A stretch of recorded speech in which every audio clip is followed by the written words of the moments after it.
നമസ്കാരം, ഞാൻ ഡോക്ടർ അരുൺ ശ്രീകുമാർ. ഞാൻ മെഡിറ്റൻ ഹോസ്പിറ്റലിലെ കൺസൾട്ടൻറ്റ് ഫിസിഷ്യനായിട്ട് വർക്ക് ചെയ്യുന്നു. ഇന്ന് നമ്മൾ സംസാരിക്കാൻ പോകുന്നത് മഞ്ഞപ്പിത്തം അഥവാ ജോണ്ടിസ് എന്ന ലക്ഷണത്തിനെ കുറിച്ചാണ്.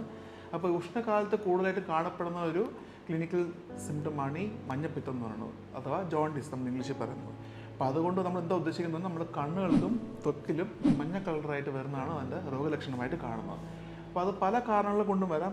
മോസ്റ്റ്ലി ഇത് ലിവറിനെ ബാധിച്ചു കൊണ്ടുള്ളൊരു ലക്ഷണമായിട്ടാണ് നമ്മൾ കാണുന്നത്. അപ്പോൾ ലിവറിൽ ഉണ്ടാകുന്ന പലതരം അസുഖങ്ങൾ, ഫോർ എക്സാമ്പിൾ ഇപ്പോൾ ഈ നടക്കുന്ന ഇൻഫെക്ഷൻസ് ഉണ്ടല്ലോ, പലതരം ടൈഫോയിഡ്, ഡെങ്കു, മലേറിയ, എലിപ്പനി, ഇതൊക്കെ കൊണ്ട് ആ ഒരു രോഗാവസ്ഥ ഗുരുതരമാകുമ്പോഴാണ് ഇതിൻ്റെ ലക്ഷണങ്ങൾ നമ്മൾ ലിവറിനെ ബാധിക്കുമ്പോഴാണ് ലക്ഷണങ്ങളായിട്ട് നമ്മൾ ത്വക്കിലും കണ്ണിലും മഞ്ഞപ്പിത്തമായിട്ട് നമ്മൾ പറയുന്നത്.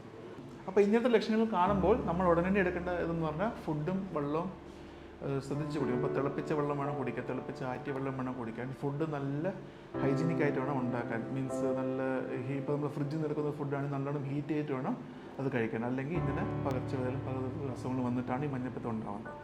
തീരെ ഗുരുതരാവസ്ഥയാണെങ്കിൽ ഹോസ്പിറ്റലിൽ നമ്മൾ ഡോക്ടേഴ്സിനെ സമീപിച്ച് വേണ്ടതായിട്ടുള്ള കെയർ എടുക്കണം.